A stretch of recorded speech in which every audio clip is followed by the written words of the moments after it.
Nung sa video nakangiti ka, pero sa likod niya, malungkot na naman ako kasi sa pang-apat na balik niya, maghahatid na naman akong hindi ako kasama. Stress ang mukha niyan kasi gusto niya na ako isama, kaso lang hindi pa pwede eh. Kaya hanggang hatid muna ako. Ay nako, LDR. Malapit na din tayo magkasama. Mahirap ang paalam sa taong mahal mo at malayo.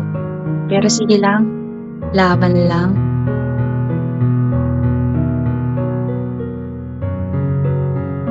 Magpapaalam ka, ang hirap-hirap. Gusto mo nang pumasok sa maleta niya, kaso hindi pwede.